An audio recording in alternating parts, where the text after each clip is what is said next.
venta hasta ahora.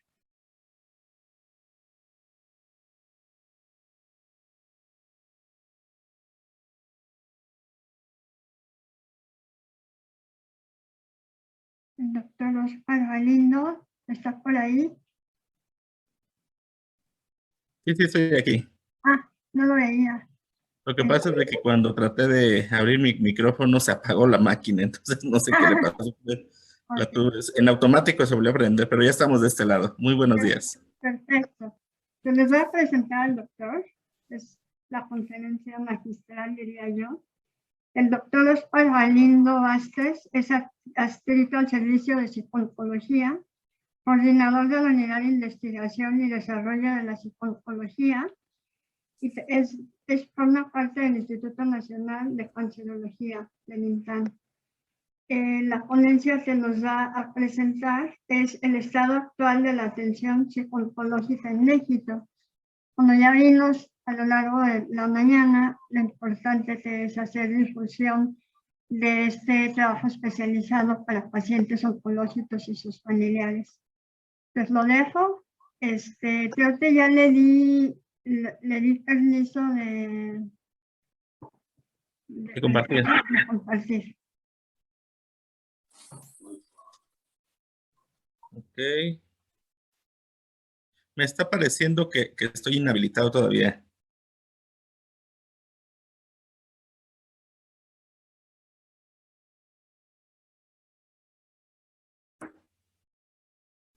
Ya, ahora sí.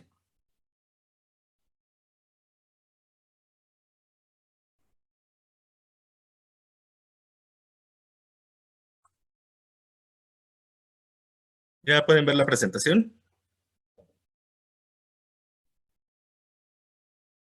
Ok, parece que ya. Muy bien. Ya se ve.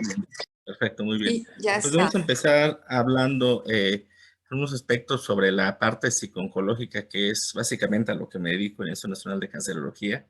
Para mí es un gusto poder estar en esta actividad académica y de difusión científica. Veo que el programa es sumamente interesante. Vamos a empezar hablando.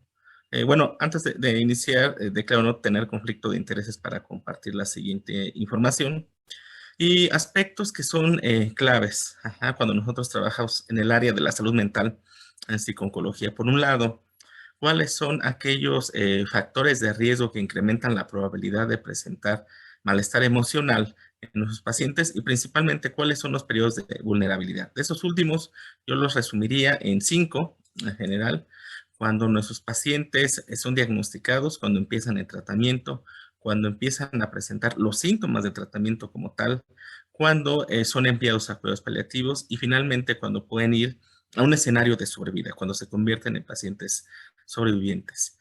Y en relación a cuáles son los factores de riesgo para que los pacientes puedan presentar malestar emocional u otro tipo de problemas de salud mental, bueno, principalmente antecedentes de problemas de salud mental. Hoy sabemos que los problemas de salud mental antes del diagnóstico no son un buen pronóstico para la adaptación durante el mismo. ¿Cuáles son estos? Principalmente historia de problemas psiquiátricos, consumo de sustancias, algunas características psicosociales como un estilo de afrontamiento desadaptativo y poco apoyo social. Apoyo social es un factor clave para mayor adaptación prácticamente en cualquier enfermedad crónica degenerativa. Pero ¿qué perspectiva tienen nuestros compañeros? Principalmente porque en oncología es un trabajo en equipo. Este es un artículo que acabamos de publicar a finales del año pasado y que básicamente tuvo el objetivo de replicar un estudio de la Asociación Americana de Oncología Clínica que se hizo hace algunos años con el doctor William Peer, con el que colaboro. Y lo que hicimos fue preguntarle a los oncólogos, a poco más de 200 profesionales que atienden a pacientes con cáncer, miembros de la Sociedad Mexicana de Oncología, y que eran oncólogos médicos, cirujanos oncólogos o radiooncólogos, acerca del conocimiento, identificación de malestar emocional en los pacientes con cáncer. Y lo que pudimos observar, por ejemplo, con qué frecuencia los pacientes les expresan sus preocupaciones sobre los siguientes puntos, podemos observar que en general aquellas que tienen un poco más de frecuencia son cuestiones relativas al trabajo, problemas con los hijos y problemas emocionales.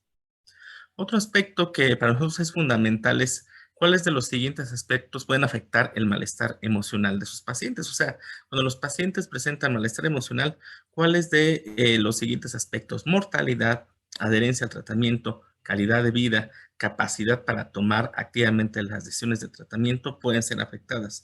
Como ustedes pueden ver, prácticamente todas, principalmente calidad de vida, seguida por adherencia al tratamiento, ¿ok? Y severidad de los efectos secundarios. Y esto va totalmente de acuerdo con la literatura, principalmente porque se ha observado que aquel paciente que tiene mayores síntomas de ansiedad, mayores síntomas de depresión, de malestar emocional, usualmente es un paciente que pasa más días en hospitalización, va más ocasiones a servicios de urgencia.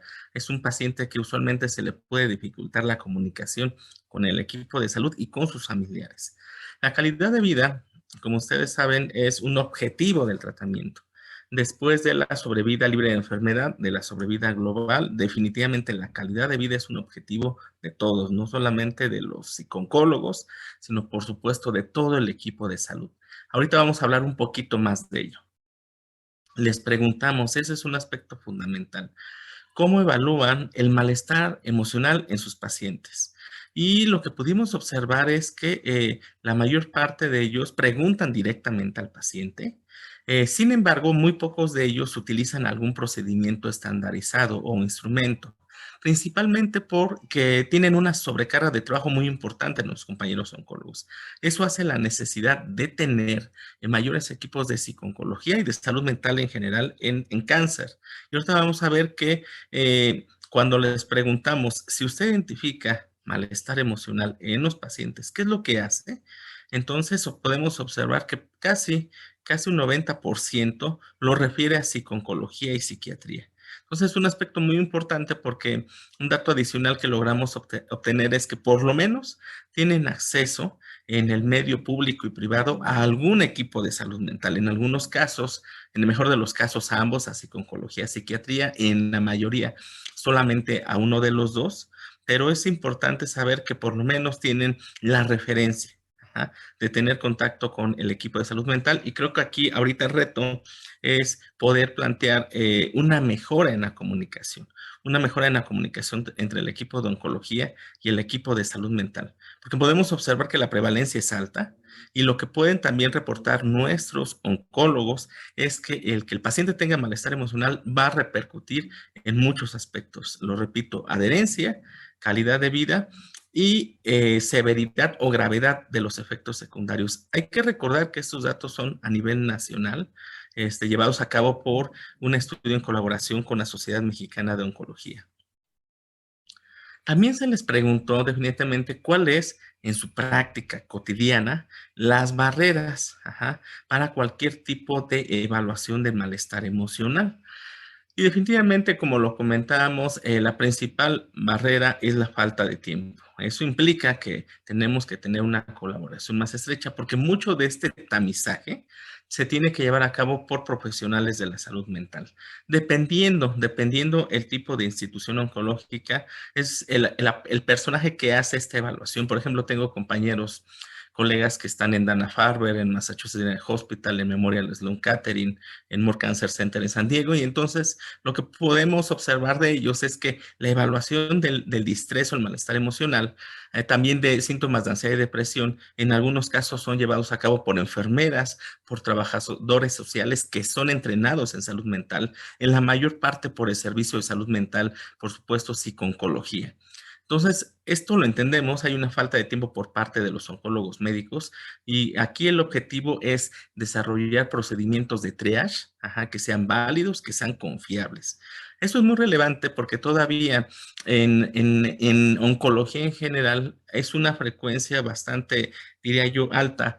Estos mitos acerca del cáncer y que se relacionan muchos de ellos con problemas emocionales. Nosotros hemos encontrado frecuentemente en consulta a pacientes que incluso otros profesionales les llegan a comentar que les dio cáncer porque tuvieron depresión, porque tuvieron un coraje. Eso no tiene evidencia científica. Y es importante corregirlo porque podemos tener más posibilidades de abordarlo de forma con evidencia científica. ¿Qué recursos les serían más útiles para evaluar el malestar emocional, personal de salud mental, psicooncología y psiquiatría? También sabemos en otra encuesta que estamos llevando a cabo que el personal de psicooncología tampoco es vasto a nivel nacional, cada vez es más, pero todavía hay centros oncológicos que en algunos casos carecen de un profesional con esta formación adecuadamente. Entonces creo que aquí el plan es poder tener comunicación con todos esos equipos de salud mental para mejorar nuestros procedimientos de buenas prácticas clínicas. ¿Cuáles son las conclusiones de este primer estudio a nivel nacional? Evidentemente hay barreras para la identificación de distrés en oncólogos mexicanos, pero pueden ser, y eso es bien importante recordarlo y señalarlo, muy efectivos nuestros compañeros en identificar, tal vez no con una entrevista, tal vez no con un instrumento, pero sí instruirlos, adiestrarlos con 4 o 5 indicadores claves, que les haga pensar, este paciente de inmediato tiene que ir para el área de salud mental. Indicadores claves que hagan de triage, que hagan un procedimiento de triage y que entonces sí, con más tiempo, con objetivos muy específicos, seamos nosotros los que los apoyemos definitivamente. Y esto lo comento porque varios de ellos no reconocen necesariamente las señales de apoyo emocional de los pacientes. Aunque ellos informan una alta tasa de implementación, usualmente tampoco cuentan ni con el tiempo ni con el adiestramiento de los protocolos que la Sociedad Internacional de Psicooncología hoy en día establece. Puede haber barreras institucionales o individuales, aunque definitivamente yo he observado en los últimos 5 años que hay varios grupos de psicooncología en Guanajuato, principalmente en Monterrey, en el Estado de México, Veracruz. Ahorita les puedo decir por lo menos 20 grupos de psicooncología que están en una combinación de instituciones hospitalarias y de universidades que hacen trabajo basado en evidencia. Eso no estaba presente hace 5 o 7 años. Creo que sí se ha avanzado en esta área. La detección y tratamientos eficaces requieren un programa integral de detección oportuna. Ese es un reto ahorita adicional, principalmente porque los programas de intervención psicológica ya en este momento están muy bien delineados. De hecho, Calma Cáncer sabe muy bien cuáles son estos programas, ¿no? Aceptación y compromiso, terapia de dignidad, terapia cognitivo-conductual. Ya hay un grupo de terapias psicológicas, algunas muy diseñadas a pacientes con cáncer avanzado que tienen necesidades existenciales como la terapia centrada en el sentido, la de dignidad, la centrada en el significado, para pacientes en tratamiento con cáncer activo, principalmente la terapia cognitivo-conductual. Si los síntomas son breves o leves, counseling es una de las mejores alternativas. Entonces, ahorita ya se tienen afortunadamente, y es importante que nuestros pacientes, que los oncólogos, que las personas que nos escuchan lo sepan. Otro aspecto que es importante es la integración de diferentes programas de detección, no solamente de distrés, sino de necesidades y síntomas de ansiedad y de depresión. Esto con el objetivo de reducir el estigma asociado a la salud mental en este grupo de pacientes.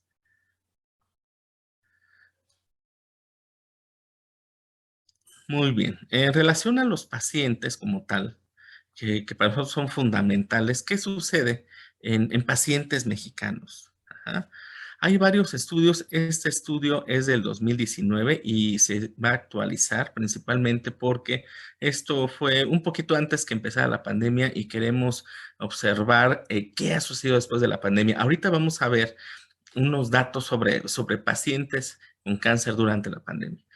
Entonces, en estos datos originales, que son de más de 300 participantes evaluados con instrumentos válidos y confiables, un protocolo aprobado por el Comité de Ética del INCAN, nos muestra que en pacientes relativamente jóvenes, menos de 50 años, en donde la mayor parte fueron mujeres, 63%, casados, un 42%, en la mayor parte con hijos, 71%, y aquellos que tenían la mayor parte 2 hijos. La mayor parte sin comorbilidad, y aquellos que tenían principalmente comorbilidades cardiometabólicas, ¿no? Que es lo más frecuente. De hecho, estamos llevando a cabo un proyecto con nuestro colega de la Universidad de Miami, el doctor Fran Penedo, principalmente para evaluar cuál es el efecto de la comorbilidad del cáncer con enfermedades cardiometabólicas en calidad de vida. y con niveles de estudios de preparatoria. En este grupo podemos observar que evaluados mediante una escala que tal vez a ustedes les han llegado a aplicar como pacientes y los profesionales de la salud mental seguramente la conocen, la escala HATS. La prevalencia más frecuente de síntomas de depresión es de 32% y la prevalencia más frecuente de síntomas de ansiedad fue de 32%. Entonces están en niveles leves y moderados. Lo que nos llama la atención, si ustedes ven estas columnas del lado izquierdo, es que un 30% tiene síntomas de ansiedad graves. Ajá. Es importante delinear eso, principalmente porque cuando un paciente tiene sintomatología de ansiedad grave, es un paciente que tiene altas probabilidades de ser diagnosticado con un trastorno de ansiedad. Ajá. Es importante que sepamos cuál es la diferencia entre un trastorno de ansiedad y sintomatología de ansiedad, o la diferencia entre un trastorno depresivo mayor y la tristeza. Ajá. Por ejemplo, la tristeza es parte de la vida. Todos hemos sentido tristeza en algún momento de la vida y usualmente con las estrategias que la mayor parte de las personas tienen, con un apoyo social suficiente, al cabo de algunas semanas logramos adaptarnos y superar esto. La diferencia, por ejemplo, entre los síntomas y un trastorno como tal, implica que el número de síntomas se incrementa. Al inicio teníamos 3, después tenemos 8 o 9 síntomas. Ajá. En la gravedad, esa tristeza o esa pérdida de sentido de vida estaba de 0 a 10, en donde 0 es nada grave y 10 es muy grave, estaba en 3 o 4, después ya está en 8 o 9. La temporalidad, teníamos 2 o 3 semanas con esos síntomas y después terminamos teniendo meses, tal vez medio año con esos síntomas, nos lleva a tener mayor discapacidad y disfuncionalidad. El principal efecto negativo, por supuesto, que tienen los problemas de salud mental en la vida de las personas es la discapacidad. Ajá.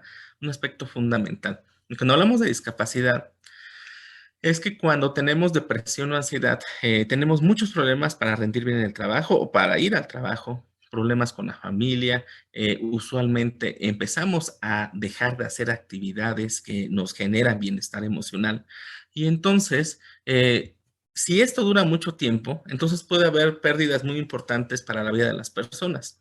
Por ejemplo, algunos datos indican que en México, el tiempo que tardan las personas que empiezan a tener síntomas de depresión, ¿ok?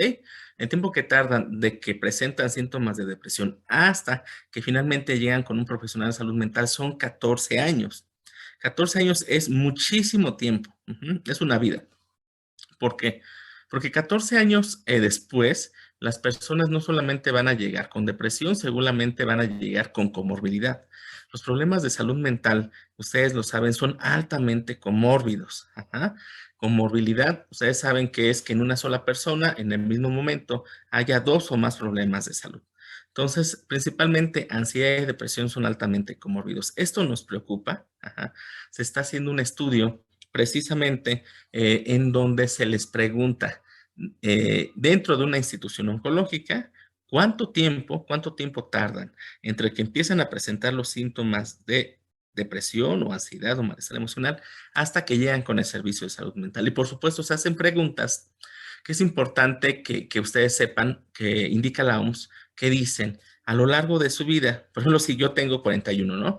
A lo largo de su vida, niñez, adolescencia, hasta esta etapa adulta, en algún momento de su vida había pasado por semanas o meses con ansiedad o depresión. Entonces, aquellos que tienen historia de problemas de salud mental, adversidad psicosocial, por supuesto que tenemos más probabilidad de tener problemas más graves ya siendo diagnosticado de cáncer. Ahora, en este caso, por ejemplo, vemos un análisis por síntomas de ansiedad. Les comento muy rápido. Nosotros lo que hicimos fue saber si había diferencias entre aquellos pacientes que tenían depresión o que eran papás, tenían hijos, el ECOG, el Karnofsky o el tipo de comorbilidad. Y pudimos observar que tener depresión, tener un ECOG y un Karnofsky bajo y tener comorbilidad usualmente es un indicador de mayor síntomas de ansiedad, de moderados a graves, ¿ok?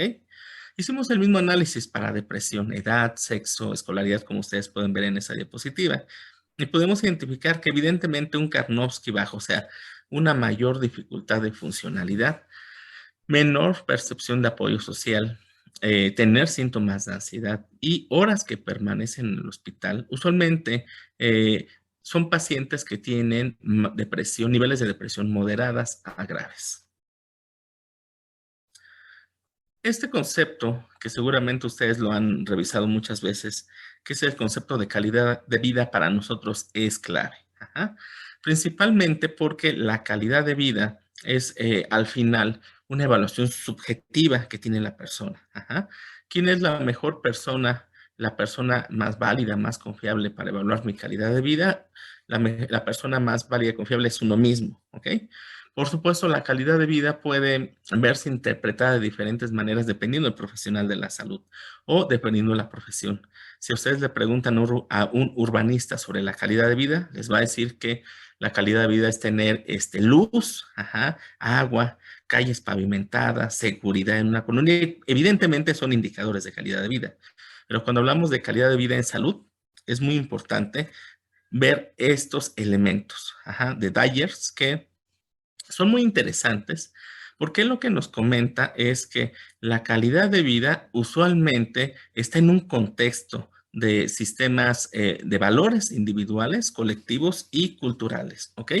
Y que hay 4 dominios que son ya muy característicos: la salud física, la salud psicológica, los niveles de independencia, la interacción social, pero que hay otros 2 factores que usualmente van a ir cambiando con el paso del tiempo, con el paso de nuestra edad y de las culturas, que son los aspectos básicamente de valores personales y nuestras creencias. Es por eso que en calidad de vida ustedes han visto que cada vez es más frecuente. Ya de hecho, por ejemplo, escalas de calidad de vida como el FACIT o el LEOR, que probablemente algunos de ustedes han llenado, incluyen el elemento espiritual. Pasando a lo que pasa en México, ajá, sobre pacientes con cáncer, colaboro yo con el registro de supervivientes de cáncer del INCAN que dirige la doctora Suchil, y para mí es un gusto poder presentar algunos datos que se han analizado. Es un registro que está abierto y que puede contestar cualquier sobreviviente de cáncer a nivel nacional. Es una iniciativa del Instituto Nacional de Cancerología en donde se han recabado datos muy interesantes para poder plantear programas, ajá, para poder mejorar el sistema de salud. Podemos ver que por lo menos en estos datos son más de 3,000 supervivientes de cáncer con una edad promedio de 53 años, un promedio de 6 años de sobrevida, la mayor parte mujeres, la mayor parte diagnosticadas de cáncer de mama. ¿Y qué es lo que podemos observar? Ajá. Lo que podemos observar aquí, un aspecto muy interesante, es, por ejemplo, los grupos de edad. Es un grupo de edad relativamente joven, el que tiene mayor porcentaje, de 50 a 59 años, seguidos por pacientes de 40 a 49 años. Hay que recordar, todos estos son supervivientes, ¿ok? Y algo muy interesante es que hay que recordar que cuando hablamos de supervivientes de cáncer, este dato lo tenemos que cruzar con la edad. Usualmente, pacientes que tienen 39 años o menos se consideran pacientes jóvenes, 40 años o más, hasta el corte de pacientes geriátricos son maduros y pacientes de edad avanzada. Podemos observar que evidentemente el mayor porcentaje son pacientes con cáncer de mama. Sin embargo, también podemos observar que en relación a la etapa clínica, cuando se los preguntábamos, la mayor parte no los recordaba. 35% en ese momento no recordaba la etapa clínica, probablemente asociado a que ya estaban evidentemente a años de haber terminado el mismo y que el contacto con el sistema de salud era cada vez más espaciado. ¿Qué fue lo que nosotros pudimos encontrar? Principalmente efectos físicos y afectaciones psicosociales, principalmente fatiga, miedo a la recurrencia, problemas para poderse reincorporar laboralmente en la mayor parte de los pacientes. Y esto es una combinación de efectos físicos y afectaciones psicosociales. Hay que recordar que cuando los pacientes entran en un periodo de sobrevida, los síntomas no desaparecen del todo. De hecho, hay algunos muy descritos que permanecen hasta 5 años, principalmente fatiga.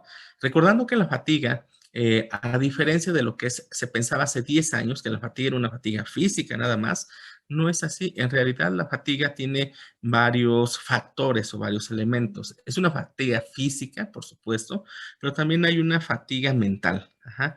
Y esto usualmente nuestros pacientes lo presentan cuando dicen, doctor, no tengo necesidad, no tengo ganas, ajá, tengo energía de poner a pensarme y de planear, de pensar qué es lo que voy a realizar los próximos días. Y también hay otro factor que se relaciona con fatiga interpersonal, que es este cansancio que tienen las personas y el aislamiento que presentan ante la interacción social. Y esto hay que diferenciarlo con la afectación cognitiva, que se conoce como chemobrain y que vamos a presentar un poquito más adelante y que afortunadamente en el INCAN, principalmente para algunos pacientes que estén del instituto, tenemos ya una persona, un programa que se abrió en el año pasado para función cognitiva y que ya irán viendo algunas cosas súper interesantes durante este año en las redes del Instituto Nacional de Cancerología. Otro aspecto clave, ajá, ¿qué es lo que pasa en México sobre efectos que tiene la pandemia de COVID? Hace una semana y media, casi 2 semanas, salió el informe del INEGI sobre las principales causas de mortalidad de enero a junio del 2021. Y desafortunadamente COVID evidentemente se ubica como el primer lugar de causas de muerte, aún sabiendo que puede haber un subregistro por encima de enfermedades cardiovasculares, metabólicas, cáncer, accidentes, etc.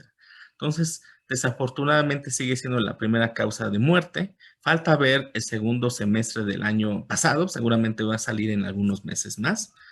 Y este es un diseño no experimental, un diseño observacional. Este es, insisto, solamente una parte de los participantes mexicanos y es parte de un estudio más grande que se llevó a cabo con la Universidad de Miami, en donde nosotros aplicamos, seguramente alguno de ustedes nos apoyó con llenar sus encuestas, aplicamos una escala, el impacto de la pandemia, bienestar y calidad de vida relacionado con la salud en pacientes y sobrevivientes, desarrollado por nuestro colega el doctor Penedo, y que es una herramienta con 37 reactivos que evalúa estos factores, bienestar emocional, estrés y calidad de vida. Lo que nosotros pudimos observar, y esto ya hay una segunda muestra, ajá, que está ya en este periodo, ajá, no le podemos llamar, creo yo, post pandemia, pero sí es un periodo en donde una parte importante de la población ya está vacunada y en donde a diferencia de este momento que levantamos los datos, la vacuna textual apenas estaba iniciando. Entonces podemos ver que la mayor parte fueron mujeres en relación a ser participantes, la mayor parte casadas. En cuanto al estadio, era un estadio 2 y un estadio 3, la mayor parte de los participantes y provenían en un porcentaje amplio del interior de la República y de la Ciudad de México. Nosotros les preguntamos si tenían alguna enfermedad crónica degenerativa aparte del cáncer, y podemos observar que evidentemente casi el 60% presentaban una comorbilidad. Ajá. Y creemos que esto es un subdiagnóstico, un subreporte. ¿Por qué? Porque nos ha sucedido en el instituto, en colaboración con otros hospitales, que cuando le preguntamos a los pacientes si es algo esperado, no solamente en pacientes con cáncer, sino en población general, oye, ¿usted tiene alguna enfermedad como diabetes, cáncer, hipertensión, daño renal, etcétera? Y muchos de ellos nos dicen que no, doctor, no tengo ninguna enfermedad. Y evidentemente pueden tener una enfermedad sintomática, pueden tener ya síntomas, pero no haber sido diagnosticados por un médico. Entonces, seguramente esto es mayor, seguramente supera por varios puntos el 59%. Eso también pasa en los cuidadores, que ahorita les voy a comentar algo sobre ellos. ¿Cuál era su condición actual de tratamiento? El mayor porcentaje no recibía tratamiento actualmente, sino estaba en una condición de sobreviviente. Hay que recordar que cuando llegó la pandemia, la mayor parte de los centros de cáncer a nivel mundial paró brevemente, principalmente para repensar las cosas, organizar, tomar perspectiva y bueno, rápidamente nos dimos cuenta todos que el cáncer no iba a parar, igual que la pandemia, y se tuvieron que hacer protocolos rápidos, muy organizados para poder afrontar esta situación. Por ejemplo, el Instituto Nacional de Cancerología no fue un centro COVID, sigue sin serlo. Sin embargo, tuvo, y digo tuvo porque ha tenido periodos en donde funciona en un 100% o disminuye su capacidad, una unidad COVID dentro, ¿ok? En donde sí se tuvieron que hacer protocolos y como prácticamente todos los centros de salud, instituciones de salud, hubo periodos complejos, principalmente de contagios. ¿Algún familiar o alguien que vivía con ellos ha sido positivo para COVID? Eso, insisto, era en un inicio. Los datos que ahorita estamos contabilizando, por lo menos los muy preliminares que tenemos, están alrededor de 72%. Entonces, en el inicio pasábamos de un porcentaje de menos de 10%, ahorita tenemos un porcentaje de error de 72%. Doctor, Dime. no sé si se quedó pegada la presentación, porque yo veo la lámina 22. ¿Está bien? No, no debe ser esa. Ok, entonces, no sé si quiere dejar de compartir y volver a compartir para que A ver, avance. Ajá, ya cambió. Ya, listo. perfecto. Muy bien. Esos son los datos que yo les comentaba del COVID. Y podemos ver aspectos muy interesantes, como yo les comentaba. ¿Cuál era su condición actual de tratamiento? La mayor parte estaban como sobrevivientes. Y también se les preguntaron aspectos sobre salud mental. ¿Ha recibido atención en algún servicio de salud mental? En ese momento había un 32.4% que sí. Ahorita tenemos más o menos un 51% y en otro estudio, pero ese otro estudio publicado es de población general, el porcentaje es aún mayor. ¿Ha sufrido pérdidas de ingresos o dificultades financieras? Evidentemente el porcentaje que dicen que están totalmente de acuerdo y de acuerdo, que es en color amarillo y verde, nos marca un porcentaje de arriba del 50% y eso seguramente ha aumentado principalmente en esos periodos en donde los sistemas de salud y en general toda la economía se colapsó por algún periodo. Esto se asocia a una variable que ustedes conocen que se llama toxicidad financiera. La toxicidad financiera usualmente lo trabaja la Asociación Americana de Cáncer con dos componentes, ¿no? Que es la parte subjetiva, lo que nosotros identificamos como afectación subjetiva, nivel de ansiedad, de estrés por tener menos ingresos económicos y la parte objetiva que implica textual que tengamos menos ingresos económicos. Y bueno, la posibilidad de morir a causa del COVID también sigue siendo alta. En este momento, de hecho, curiosamente disminuyó, principalmente porque, bueno, buena parte de nosotros ya tenemos por lo menos un esquema completo. Muchos de nosotros ya tenemos tal vez el refuerzo, otros están en camino de tenerlo, pero esto ha implicado que, ustedes lo han visto, haya una mayor apertura de interacción social. También se les preguntó si tenían miedo de que la pandemia pudiera afectar el cuidado o recuperación por el cáncer. Esto se ha reportado de forma importante. De hecho, algunos estudios en Estados Unidos indican que pudiera agregarse una sobremortalidad en pacientes oncológicos, principalmente por esa demora. Si se sienten ansiosos o si presentan temor, así como si habían tenido tristeza o depresión, nosotros pudimos observar también que un porcentaje alrededor del 50% habían presentado esta sintomatología. Por supuesto, nunca me gusta hacer una presentación sin mencionar este personaje clave para el sistema de salud, que es el cuidado primario informal, que también tiene sus propias afectaciones y que durante la pandemia tuvo un trabajo relevante, pero sí con características diferentes, ya que todos sabemos que no podía haber interacción, que el aislamiento era una pieza clave para salir adelante. Podemos observar estos datos, podemos observar que un porcentaje importante, prácticamente 3 de cada 10 presentaban síntomas de depresión y 2 de cada 10 presentaban síntomas de ansiedad. Es algo que es muy parecido a lo que se ha presentado en otros estudios, pero sin embargo implica mayores necesidades de desarrollo programas para ellos. En el INCAN también se tiene un programa para cuidados primarios que se incluso hizo un webinar el año pasado, a finales del año pasado, para retomarlo y que va a ser, en este año va a ser totalmente virtual, va a estar abierto para todos los cuidadores del interior de la República que nos gusten acompañar y que al final de mi presentación viene la red social en donde vamos a estar dando información sobre esto. Yo espero que durante este mes. Algo importante sobre esto, si pueden ver, es que el 49% de los cuidadores nos reporta que tenían una comorbilidad médica. Ajá. Y esto también pensamos que es un subreporte. Seguramente más del 49% tenían hipertensión, daño renal, tal vez diabetes, ajá, y no lo sabían.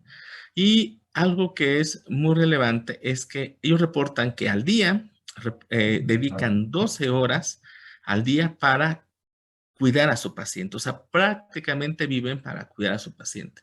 Entonces, un cuidador que dedica la mitad del tiempo a cuidar a su paciente y que tiene por lo menos la mitad de una comorbilidad, nos indica que es un cuidador sobrecargado, desgastado y que en muchos casos es un paciente cuidando a otro paciente. Algunos avances que se han hecho en México y que es importante mencionarlo son la parte de las evaluaciones. Cuando llegamos al instituto y en general hace 5, 6, 7 años en México había pocos programas de tamizaje, no había tantos instrumentos válidos y confiables. Hoy les puedo decir que a nivel nacional se tiene ya lo mínimo, sin problemas para implementar programas de tamizaje. Eso lo veo como un avance, ya que a comparación hace más de 10 o 15 años, los programas de tamizaje válidos y confiables prácticamente eran muy pocos o eran muy endebles. Vamos a pasarnos con esto, con evaluación. Esta evaluación, cuando nosotros estamos en un sistema de salud, seguramente lo conocen, es un instrumento que las enfermeras, los psicólogos nos acercamos con los pacientes y les pedimos que puedan apoyarnos a llenarlos. Es una evaluación que nos permite, por un lado, evaluar malestar emocional y por el otro, identificar las principales necesidades prácticas, problemas prácticos, problemas familiares, problemas emocionales, problemas físicos y necesidades existenciales. Esto nos ayuda, sin duda, a poder tomar mejores decisiones. Como ustedes pueden ver en esta imagen, aquellos pacientes que presentan una puntuación baja, 0 o 1, son pacientes que presentan un mínimo malestar emocional, en que probablemente ofrecer un cuidado universal sea suficiente. Ajá. Sin embargo, aquellos pacientes que presentan una puntuación intermedia 4 o 5, sí ya tendrían niveles moderados y no basta información para su salud. En este caso, necesitaríamos ofrecer programas breves, counseling, por ejemplo, o algunos programas breves con elementos cognitivo-conductuales. Sin embargo, quienes nos preocupan mucho son los pacientes que tienen una puntuación alta, 9 o 10. Entonces son pacientes que usualmente, como lo comenté en un inicio, tienen antes del diagnóstico de cáncer, probablemente problemas de salud mental, adversidad, violencia en casa, abuso sexual, y que durante el diagnóstico de cáncer han incrementado estos síntomas y aparecido otros nuevos. Para ellos, lo más lógico de parte de nosotros es pensar en un trabajo conjunto con psiquiatría. Ajá. Es importante que sepan que focos rojos para que nosotros identifiquemos un trabajo en conjunto con psiquiatría es ideación o intento suicida, ideas de muerte recurrentes. Las ideas de muerte no son lo mismo que ideación suicida. Las ideas de muerte es que yo me despierte y que diga, me gustaría ya no haber amanecido o sería mejor que yo ya no estuviera vivo, por ejemplo. Y eso todos los hemos tenido en la vida, en algún momento, tal vez 2 o 3 ocasiones.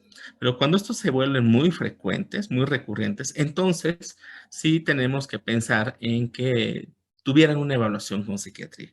Otro criterio también es abuso de sustancias psicoactivas. Ajá. Sí, sería como otro aspecto que tendríamos que trabajar en conjunto. Función cognitiva, eso es lo que yo les quería comentar y esto es en lo que están trabajando varios equipos a nivel nacional, por lo menos yo conozco a 3 equipos incluyendo el de nosotros. Ese es un artículo que evalúa factores predictivos de función cognitiva. Muchos de nuestros pacientes de cáncer de mama, de tiroides, de cáncer de ovario nos ha también tocado evaluar, de próstata, nos reportan afectaciones en su función cognitiva. Cuando hablamos de función cognitiva, hay que recordar que se evalúa mediante dos formas: función cognitiva percibida y función cognitiva por ejecución.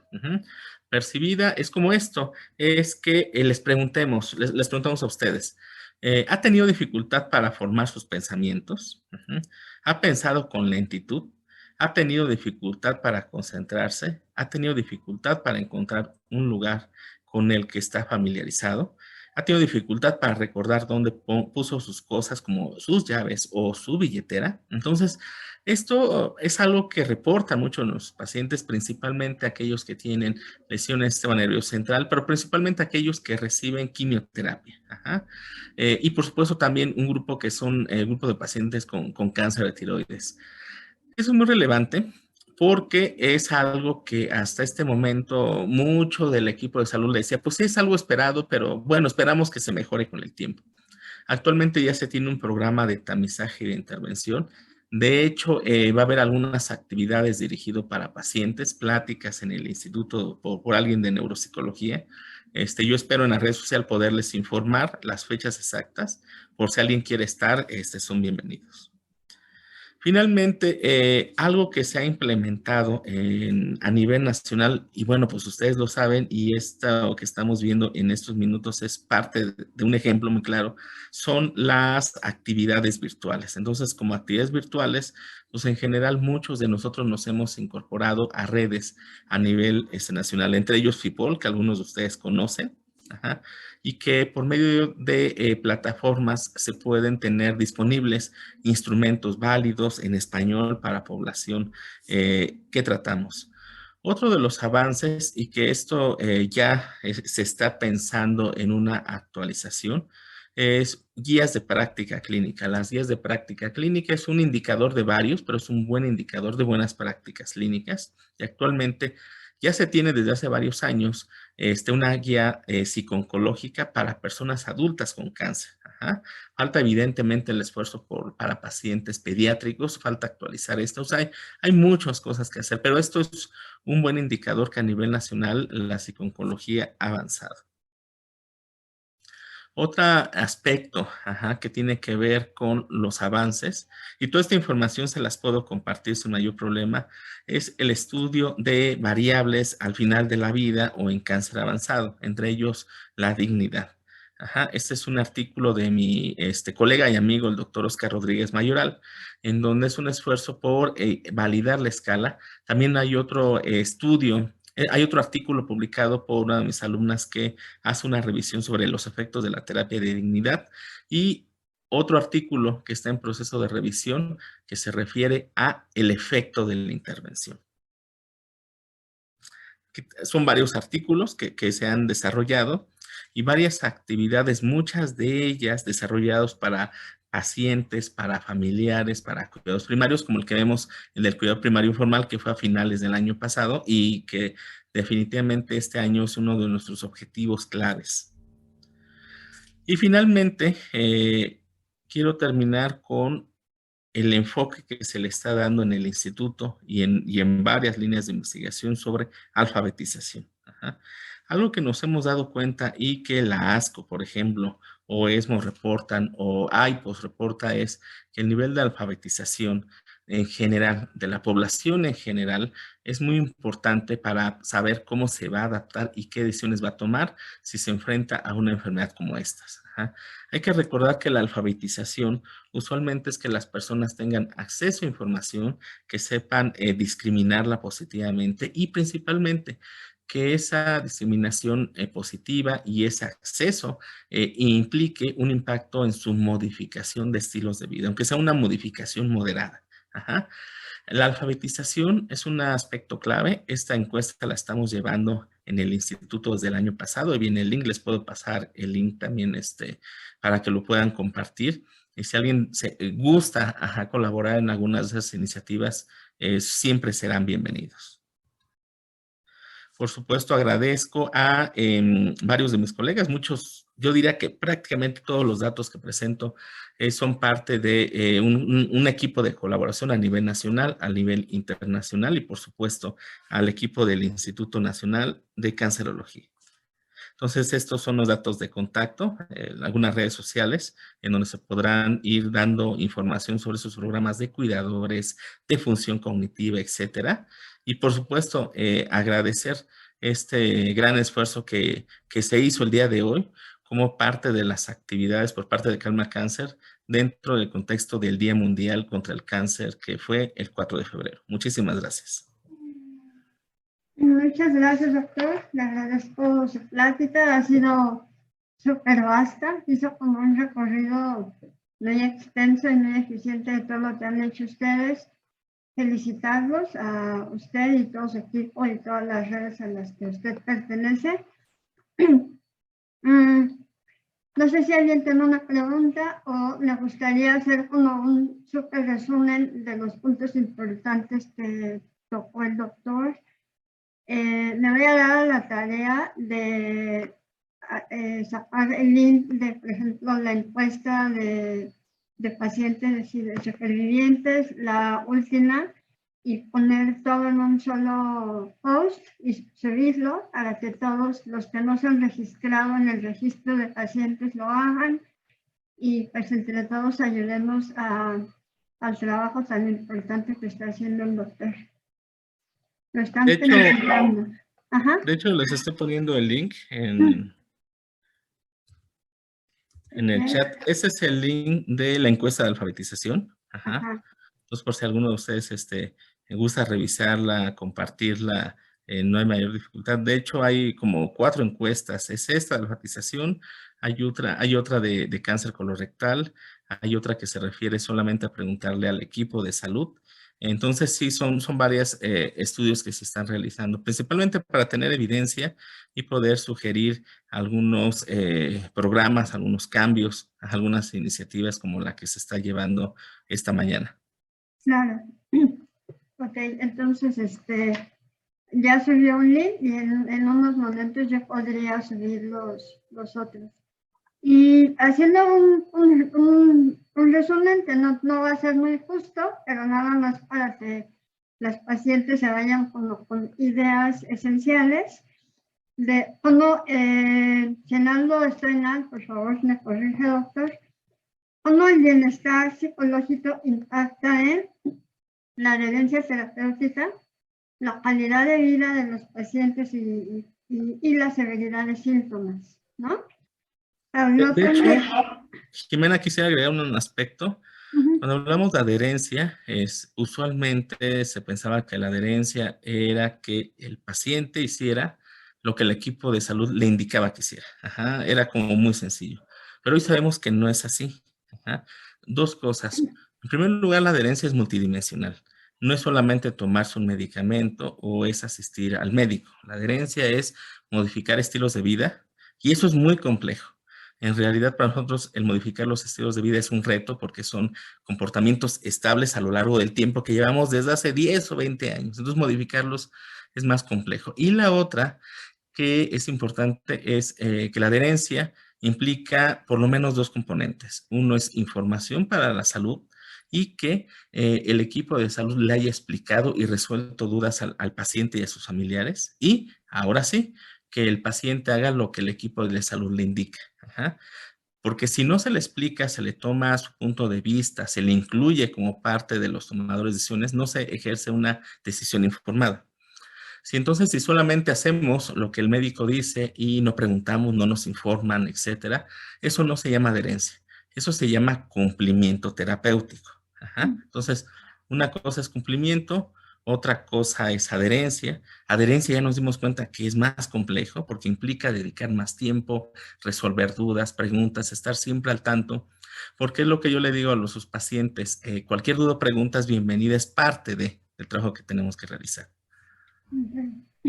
¿Y qué recomendación le daría, por ejemplo, a una paciente cuando está en consulta y el médico, pues por falta de tiempo y por saturación de trabajo, no le da toda la información que ella necesita. ¿Cuál sería la recomendación que usted daría? Ok, es un reto.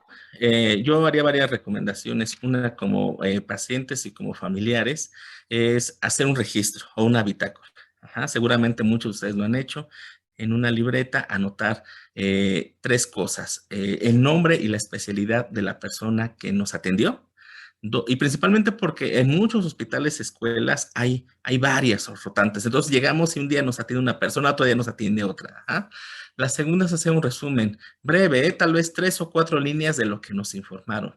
Y la tercera, que es clave, anotar las dudas o preguntas. Un día antes de que vayamos a nuestra consulta, las anotamos, porque a todos nos pasa, a todos nos pasa. A mí me ha pasado que voy con el médico, ya voy en el coche, en el metro, chin, le hubiera preguntado esto. A todos. Entonces, usualmente un paciente mejor informado, un familiar mejor informado, es alguien que está menos estresado, menos ansioso, que nos permite darle un mejor servicio.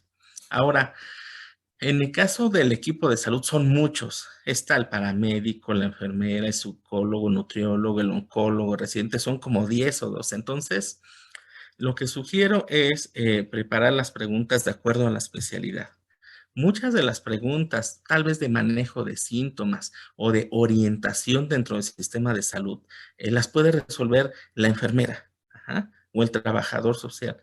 Nos pasa a quienes han visitado el INCAN, hay una nueva torre y las instalaciones originales, hay un puente de cristal, y las primeras 2 o 3 semanas son de constante aprendizaje, ¿no? Porque el paciente pregunta, ¿dónde está la nueva torre? ¿Dónde está trabajo social? ¿Dónde aplican las quimios? Entonces, van varios días en donde tiene que ir aprendiendo, pero para que pueda aprender de mejor manera estamos nosotros. Entonces, algunas preguntas probablemente irlas dividiendo por profesional de la salud. Ajá. Por ejemplo, si son de salud mental, evidentemente con nosotros, realmente algunos aspectos de curación, síntomas y orientación para enfermería, de tratamiento, evidentemente, sí tienen que ser los médicos, de costos con trabajo social. Entonces, esa sería otra recomendación, ¿ok? Y si es factible, principalmente porque durante la pandemia se ha restringido en muchos centros oncológicos el acceso a cuidadores, para no tener mucha gente por eso, si es factible que el cuidador se vaya involucrando en eso. Incluso, creo que debe ser un 50-50, Jimena. Nos ha pasado que a veces los pacientes dejan el 100% de la responsabilidad al cuidador. Y nos ha pasado ahorita que el cuidador no entra por la pandemia y entonces el paciente entra como nuevo, ¿no? Entonces le genera mucho estrés porque mucha de la información se lo había delegado al cuidador. Entonces creo que es como un porcentaje más o menos equitativo. Ajá. Sí es trabajo del cuidador, pero si yo como paciente también puedo colaborar en el registro de la información, sí sugiero eso, porque si en algún momento falta ese cuidador, ese se puede volver un poquito complicado. Correcto. O sea, como paciente me apoyo en mi cuidador, pero también me involucro en el proceso de aprender pues, todo lo nuevo que tengo que aprender ahora, y que es un proceso, ¿no? Es una curva de aprendizaje en lo que aprendes a saber qué le preguntas a cada quien y todo esto. Totalmente, totalmente. Después habló de los síntomas de salud mental, ¿no? Entonces dijo, hay un 32% de ansiedad y depresión en un estudio, pero hay un dato que usted dice, y a mí me sorprende cada vez que lo escucho, y en los mexicanos, el inicio de síntomas a que lleva a esa persona a atenderse en salud mental, pasan 14 años. Y si esto lo traspolamos a un proceso oncológico en donde es muy dinámico, y a veces el tiempo de una enfermedad oncológica pues a veces es menor, desafortunadamente, es todavía más importante hacer conciencia de una atención oportuna, ya sea con un psicólogo o con un psiquiatra. ¿Cómo sería la recomendación para que los pacientes o los familiares soliciten este apoyo en las instituciones en donde están? Porque pues si no es muy evidente una depresión o un trastorno de ansiedad ya muy evidente, pues no lo requieren. Entonces, ¿cómo sería el manejo que tendrían que tener ellos como para llegar a este servicio? Ok, bueno, lo primero que recomiendo en cualquier hospital o centro de salud es, toda institución tiene una carta de derechos del paciente, toda. Ajá. Entonces, entrando en la institución, tenemos que identificar cuáles son mis derechos como paciente y obligaciones. Ajá.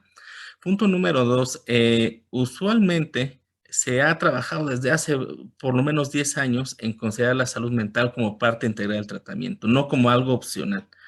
Y sí preguntaría principalmente a estas áreas de los hospitales o clínicas que se encargan de orientar al paciente, tal vez trabajo social, incluso enfermería, las enfermeras nos han apoyado siempre muchísimo, textual, si hay algún servicio de salud mental, algún psicólogo o psiquiatra dentro de mi institución.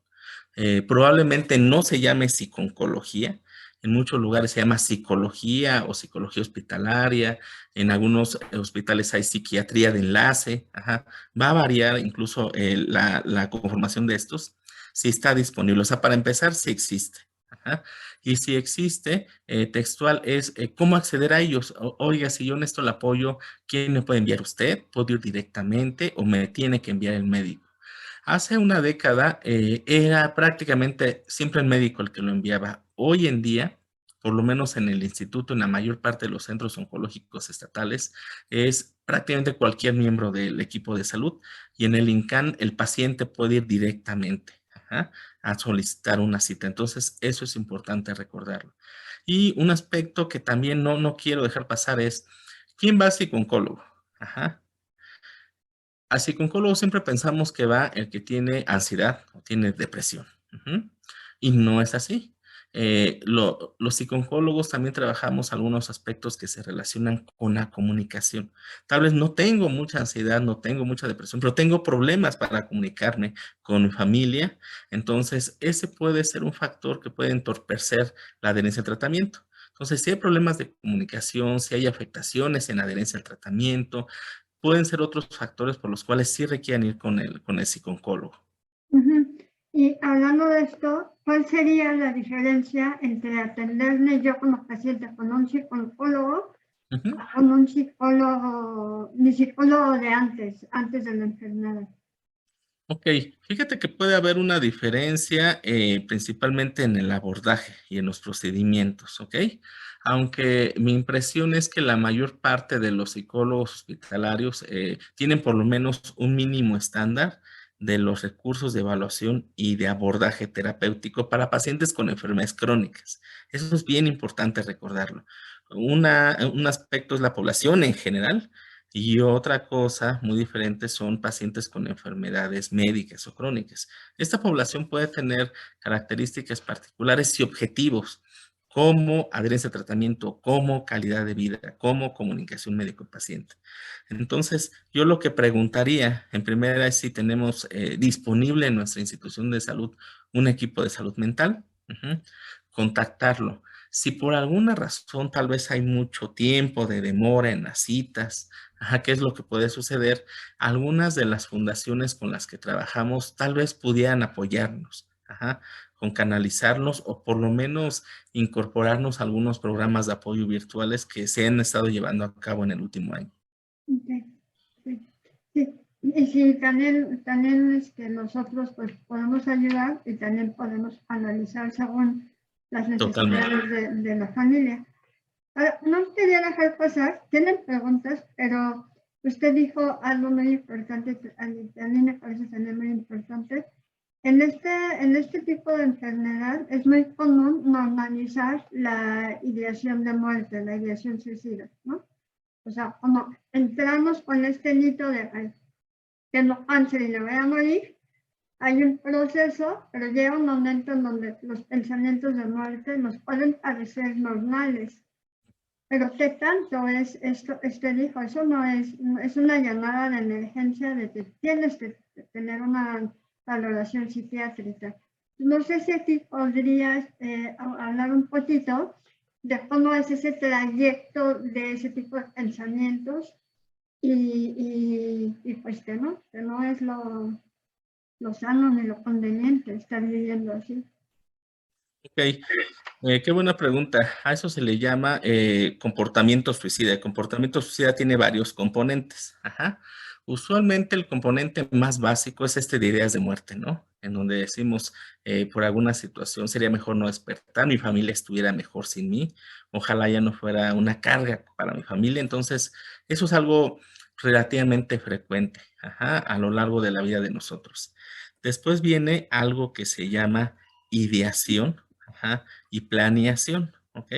Entonces, la ideación es cuando esos pensamientos ya tienen un componente de quitarme la vida. Pasamos de ojalá no amanezca, ajá, a eh, mañana que no esté mi mamá a las 6 de la tarde, ya vi una corbata y ya vi que hay un tubo que me puede aguantar, que puede aguantar mi peso en el baño. ¿Ok? Entonces ya hay una planeación. Ajá. Sí hay una diferencia importante entre esas dos. ¿Ok? Entonces, la ideación y la planeación, estas ya son un foco rojo. Estas se tienen que atender. Ajá. Finalmente está el intento de suicidio, ¿no? Que es cuando pasamos de tener esta idea de la corbata, del baño, de que no hay nadie en mi casa a las 6 de la tarde, a llevar a cabo la conducta. El intento ya implica una conducta, hasta el suicidio consumado, evidentemente. Mis recomendaciones serían dos. Aunque estemos en ideas de muerte, ¿eh? Estas ideas que no implican un plan para quitarme la vida, pero si son muy recurrentes, y cuando son muy recurrentes es casi todos los días, ajá, durante toda la semana, entonces sí sería importante tener una interconsulta con un profesional de la salud mental, ajá, psiquiatra o psicólogo, ¿ok? Ujú. Pero cuando ya estamos hablando de ideación, planeación o intento, sí tiene que ser un psiquiatra, me queda claro a mí, y preferentemente en trabajo conjunto con un psicólogo. Entonces, esos son como los dos criterios que son importantes.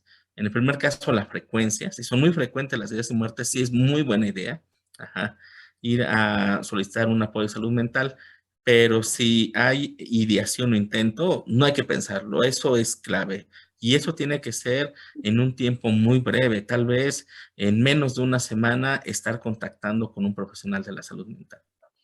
Sí, también. Y también si tienen contactos de psiquiatras que trabajan con esta población, también el doctor y nosotros se los podemos dar con mucho gusto. Pues le dejan muchas felicitaciones, muchos agradecimientos en el chat. A veces hay una persona, María, te pregunta de cómo solicitar la cita en el INFAN. Me parece que estas citas solo son para pacientes del INFAN, ¿no? No puede ser externo. Sí, sí, sí. Si son pacientes del Instituto Nacional de Cancerología, incluso para mayor comodidad, les dejo mi correo electrónico. Ajá. Y si no, pueden ir a la Torre Beltrán en el segundo piso, en el consultorio I6, o en la clínica de cáncer de mama en el consultorio C38. Ajá. Y prácticamente todo el tiempo hay personas que les pueden tramitar una cita. Eh, en el caso que fueran personas externas, lo que sí podríamos hacer principalmente para cuidadores primarios es poderlos invitar en estas actividades de programa de entrenamiento para cuidados primarios que están próximos a iniciar, porque en este momento sí estamos en la condición de poder recibir a cuidadores de forma virtual que no sean cuidadores de pacientes del instituto. Perfecto. Y cuando usted lo publique, yo también lo voy a publicar para que se pueda. Perfecto, me Y en la, parece muy bien. y en la lista de mails. Pues sin más, le agradezco muchísimo, muchísimo su tiempo, su experiencia, su disposición. Nos sentimos muy honradas de su presencia aquí y le agradezco infinitamente. Muchas Muchísimas gracias. gracias por la organización. A mí me da mucho gusto siempre participar en esos eventos para pacientes y familiares. Y bueno, pues ojalá no sea la única vez que nos veamos. Un abrazo a todos. No, gracias, no. Bonito día. Hasta luego. Hasta luego. Y la siguiente ponencia, es con la nutrióloga Melissa. Me parece que ya está por aquí. Aquí anda. Déjenme la voy a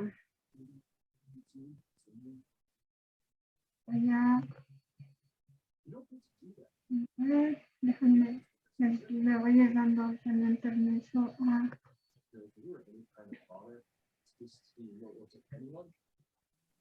Who would stop with